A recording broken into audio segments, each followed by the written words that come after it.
और दूसरी होती है केंद्रित। हम यहाँ एकक कोशिका को क्यूब के रूप में ले रहे हैं और उसी एकक कोशिका का हम अध्ययन करेंगे। तो इसको बोलेंगे हम केंद्रित घनीय एकक कोशिका। देखिए, आपसे कोई पूछे सरल या आद्य एकक कोशिका किसे कहते हैं, तो वह एकक कोशिका जिनमें अवयवीकरण केवल घन के कोने पर स्थित होते हैं। अब देखिए बेटा, ये एक क्यूब है एकक कोशिका के रूप में, और इसमें अवयवी कण केवल इस घन के कोने पर स्थित होते हैं। कोने कितने होते हैं? 8 कोने होते हैं। वह एकक कोशिका जिसमें अवयवी कण केवल घन के कोने पर स्थित होते हैं उन्हें हम सरल या आद्य घनीय एकक कोशिका कहते हैं। दूसरा है केंद्रित या केंद्रित घनीय एकक कोशिका। वह एकक कोशिका जिसमें अवयवी कण घन के कोने के अलावा फलकों पर, किनारे पर या केंद्र में स्थित होते हैं, केंद्रित घनीय एकक कोशिका कहलाती है। इसमें और इसमें आप डिफरेंस समझ गए होंगे। सरल या आद्य घनीय एकक कोशिका क्या होती है? वह एकक कोशिका जिसमें अवयवी कण केवल घन के कोने पर स्थित होते हैं। और आपसे पूछे कोई कि केंद्रित घनीय एकक कोशिका किसे कहते हैं, तो वह एकक कोशिका जिसमें अवयवी कण घन के कोने के अलावा किनारे, केंद्र व फलकों पर भी स्थित होते हैं, केंद्रीय घनीय एकक कोशिका कहलाती है। यह एकक कोशिका 3 प्रकार की होती है। यह एकक कोशिका 3 प्रकार की होती है। पहली एकक कोशिका जिसको बोलेंगे अंतः या काय।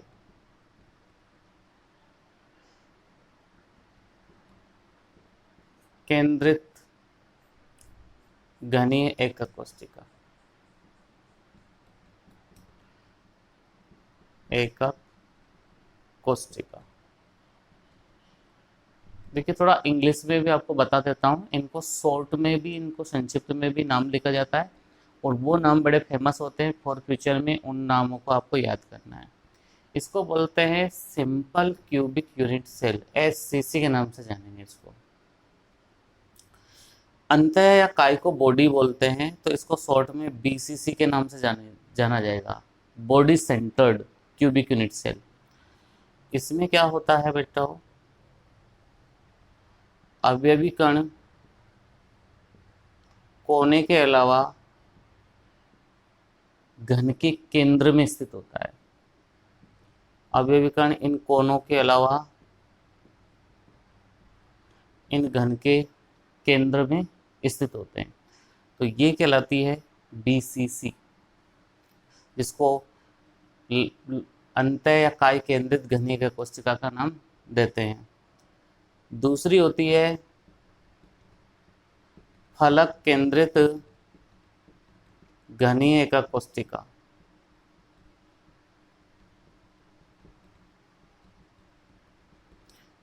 जिसको बोलते हैं face centred cubic unit cell, FCC। इन एकक कोशिकाओं में अवयवी कण घन के कोनों के अलावा सभी फलकों पर स्थित होते हैं, सभी फलकों पर स्थित होते हैं।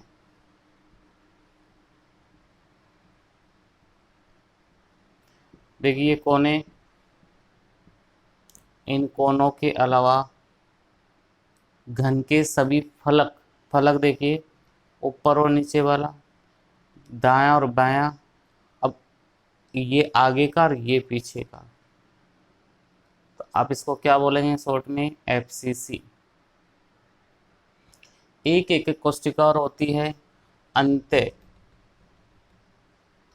अंतः केंद्रित घनी एकक कोशिका।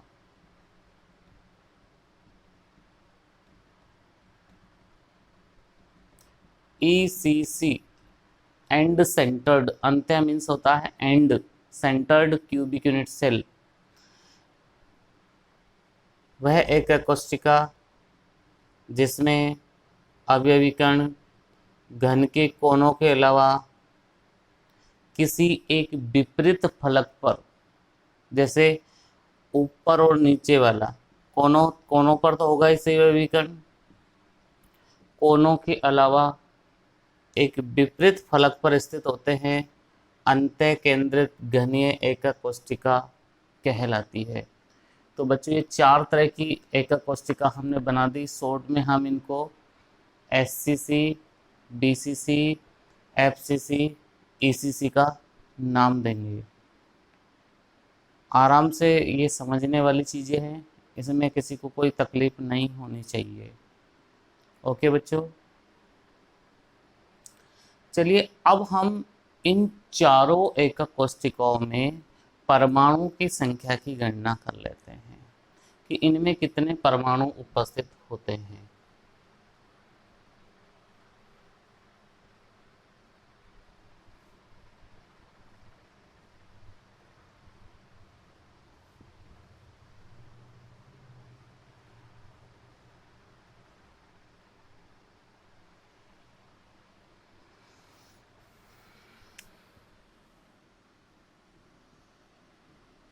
एकक कोशिकाओं में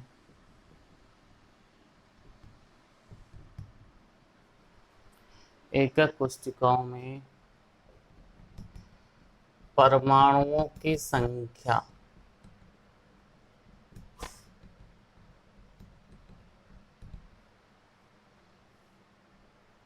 की गणना।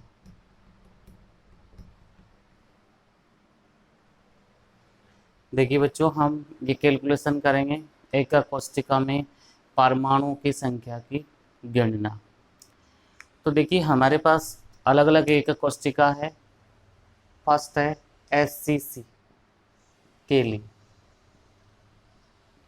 SCC आप सब जानते हैं, ये SCC है जिसमें अवयवीकरण केवल कहाँ पर है, कोनों पर स्थित है।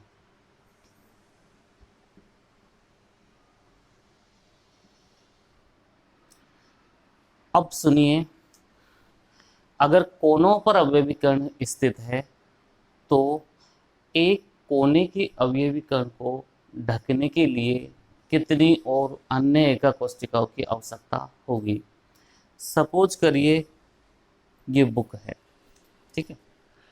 अब इस बुक पे मैंने किसी व्यक्ति को इस जगह पर बिठा दिया, ठीक है, इसके कोने पर बिठा दिया। अब मुझे इसको ढकना है, चारों तरफ से ढकना है, कोई भी पार्ट इस व्यक्ति का नहीं रहना चाहिए। तो मुझे कितनी बुक्स की आवश्यकता होगी? तो मुझे एक बुक यहाँ लगानी पड़ेगी, 2 बुक उसके पीछे के पोर्शन को हटाने के लिए चाहिए, 4 हो गई, और सिर को ढकने के लिए 4 बुक ऐसी कैसी और चाहिए। टोटल कितनी बुक्स चाहिए? 8 बुक्स चाहिए। तो बताइए इस अवयवीकरण को ढकने के लिए एक एकक कोशिका का योगदान कितना हुआ? 1/8।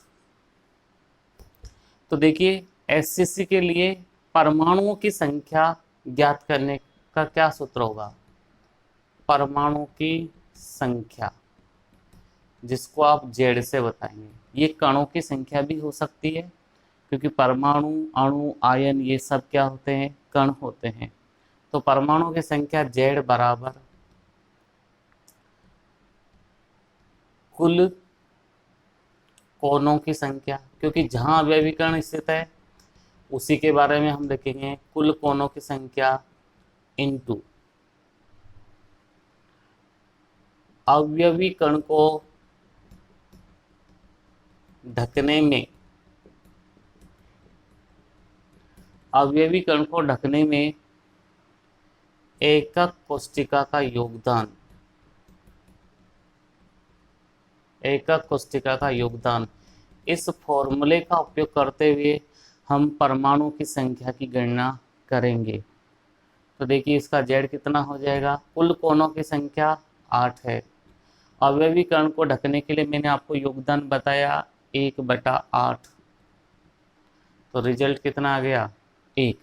यानी कि एससीसी के लिए परमाणु की संख्या कितनी हो जाएगी, 1 हो जाएगी। इस पैटर्न का उपयोग करते हुए न्यूमेरिकल भी हमको इस हिसाब से सोल्व करने रहेंगे। जब न्यूमेरिकल आएंगे तब मैं आपको जरूर बताऊंगा। सेकंड, ये गणना हमको बीसीसी के लिए भी करनी है। बीसीसी के लिए अब बीसीसी में क्या होता है, अवयवीकरण कोने पर तो होते ही हैं, इसके अलावा एक केंद्र में भी स्थित होता है। अवयवीकरण ये कोने पर तो है सी, और अवयवीकरण एक केंद्र में भी है। तो इसके लिए जेड की गणना बच्चों कैसे की जाएगी, जेड बराबर ये वाली कैलकुलेशन तो ऊपर के जैसे हो जाएगी, यानी कि 8 × 1/8 तो फिक्स है, लेकिन साथ में एक कण कहाँ है, केंद्र में। तो कुल कोणों की संख्या की जगह पर क्या वर्ड यूज हो जाएगा, कुल केंद्र की संख्या कितनी है, 1 × अवयवी कण को ढकने में एकक कोशिका का योगदान। अब बताइए इस कण को, अवयवी कण को मुझे ढकना है, तो ये तो पहले से ही ढका हुआ है, अंदर है, तो योगदान क्या मानेंगे, 1 मानेंगे, क्योंकि एक एकक कोशिका ने ही पूरे को तो ढक रखा है। तो यहाँ क्या कर देंगे, 1 कर देंगे। तो रिजल्ट देखिए क्या आ गया, 1 + 1 = 2।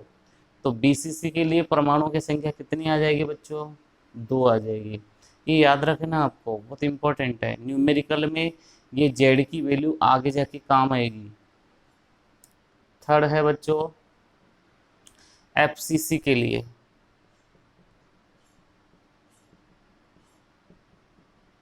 एफसीसी के लिए, अब एफसीसी में अवयवीकरण आप सब जानते हैं, कोने के अलावा सभी 6 विपरीत फलकों पर स्थित होते हैं, 1 2 3 4 आगे पीछे, इस तरीके से व्यवस्थित होते हैं। तो बच्चों जेड का मान कोनों वालों का तो 8 × 1/8 प्लस, अब कुल कोनों की संख्या के जगह पर क्या आ जाएगा, कुल फलकों की संख्या कितनी है, 6 × अब बताइए एक अवयवीकरण यहाँ बीच में बैठा हुआ है, अब मुझे ढकना है, इसको ढकना है, पूरी तरह से कवर करना है, तो बताओ मैं एक बुक को रख दूंगा, ये ढक गया है, पूरी तरीके से ढक गया। अब ये पूरी तरीके से ढक गया तो इसका योगदान कितना हुआ, एक बुक का योगदान कितना हुआ, 1/2, आधा योगदान इसका, आधा योगदान इसका, यानी कि 1/2 योगदान होता है फलक पर उपस्थित अवयवी कण को ढकने के लिए। तो 6 × क्या कर देंगे, 1/2 कर देंगे। तो रिजल्ट क्या आ गया, 1 + 3 = 4। तो एससीसी, बीसीसी और एफसीसी के परमाणुओं की संख्या की गणना हमने कर दी। एक हम ईसीसी के लिए भी ले लेते हैं, हालांकि ये इतना यूजफुल नहीं है, फिर भी हम नॉलेज के लिए ध्यान रख लेते हैं। ईसीसी के लिए, अंत्य केंद्रित के लिए, आपको इसका डायग्राम पता है, अवयवीकरण कोने के अलावा हाँ एक विपरीत फलक पर स्थित होता है,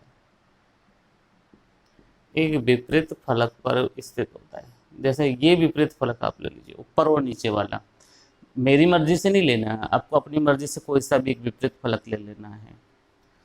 तो अवयवीकरण जेड की गणना हमको करनी है, तो कोनों पर स्थित अवयवीकरण के लिए था 8 × 1/8 आ गया प्लस, अब विपरीत फलक हमने केवल 1 लिया है, तो कणों की संख्या टोटल कितनी है, 2 है। भाई फलक ऊपर और नीचे वाला ले लिया तो संख्या में 2 हो गया, और फलक पर स्थित अवयवी कण को ढकने का योगदान कितना होता है, 1/2, तो 2 × 1/2, तो जेड बराबर क्या हो गया, 1 + 2, 1 + 1 = 2। तो ये जो आपके सामने बोर्ड पे गणनाएं दिखी हुई है, ये जेड के लिए गणना की गई है। अब बच्चों न्यूमेरिकल में जो काम आने वाली चीज है वो बता देता हूं मैं आपको। न्यूमेरिकल में एससीसी, बीसीसी और FCC, ये तीनों के ही क्वेश्चन पूछे जाते हैं। और इनके लिए जेड होता है 1 2 का 4, फॉर 2 का 1, my name is this this this. इस तरीके से आप इसको याद कर सकते हैं, SCC BCC FCC, 1 2 का 4, my name is SCC BCC FCC। Okay, 1 2 4 1 2 का 4, इस तरीके से आप जेड की वैल्यू बच्चों याद रखिएगा। अंडरस्टूड? चलिए, अच्छी बात है। अब देखिए बच्चों, इनसे संबंधित मैं आपको न्यूमेरिकल बताता हूँ कि इनसे संबंधित न्यूमेरिकल कैसे बनते हैं, क्वेश्चन कैसे पूछे जाते हैं।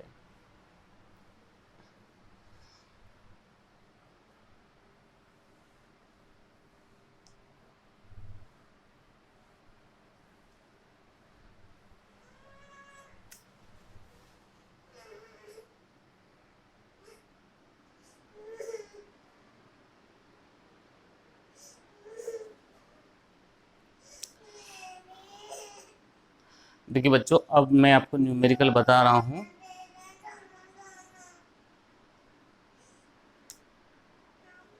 न्यूमेरिकल बनेगा बेटा इसमें, एक घनीय ठोस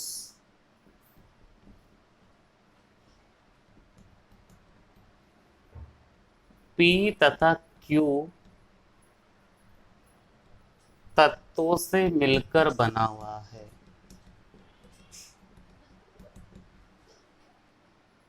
मिलकर बना हुआ है। तत्व P घन के केंद्र में तथा तत्व Q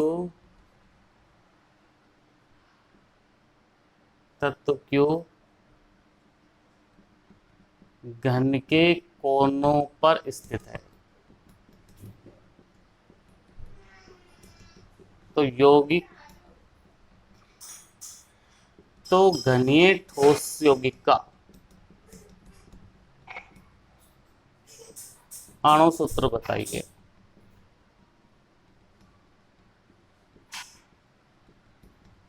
ये इस लेसन में टाइप फर्स्ट कैटेगरी का क्वेश्चन है। ये टाइप फर्स्ट कैटेगरी का न्यूमेरिकल बनता है। इन्होंने कहा कि डायग्राम से भी समझा देता हूं।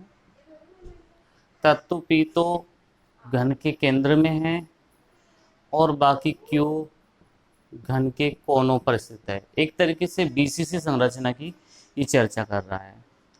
तो देखिए आप, इन्होंने कहा तत्व है P और Q है,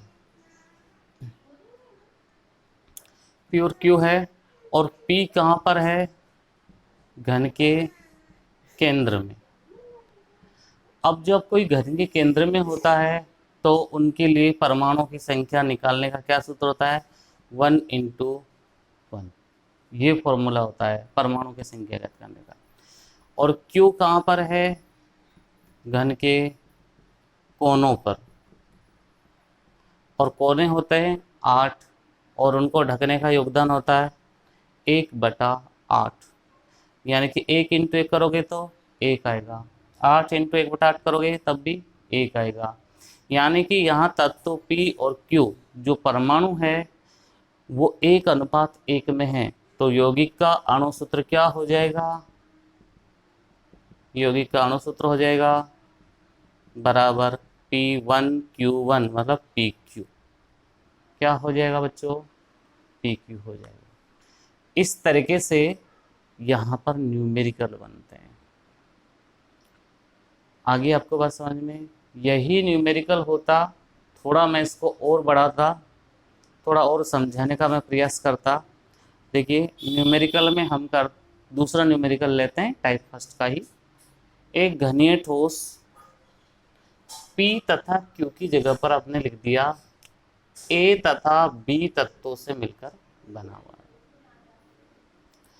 तत्व P घन के केंद्र में तथा तत्व B घन के फलकों पर स्थित है। घन के फलकों पर स्थित है।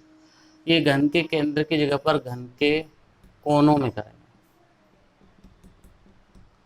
और तत्व बी घन के फलकों पर स्थित है, तो घनीय ठोस यौगिक का अणु सूत्र ज्ञात कीजिए। मीन्स अब आप यहाँ पर अवयवीकरण ऊपर नीचे दाएं बाएं आगे पीछे ये वाला एफसीसी का क्वेश्चन बना सकते हैं। तो बस जो पी और क्यू है उसकी कैलकुलेशन यहाँ पर हम चेंज कर देंगे। देखिए हमारे पास तत्व पी की जगह पर तो क्या है, ए है और ये बी है। ए क्या है, घन के कोनों पर है घन के कोनों पर। बी क्या है, घन के फलकों पर है।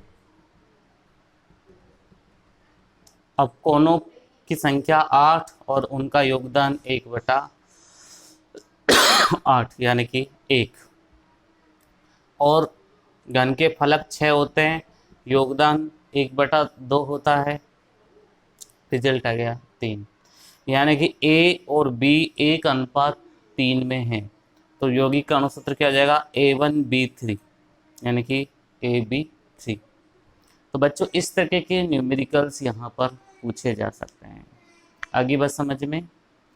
ओके, हम अगले वीडियो में आपके लिए क्रिस्टल समुदाय लेके आएंगे, डिफरेंट प्रकार के क्रिस्टल समुदाय लेके आएंगे। ओके, बहुत बहुत धन्यवाद।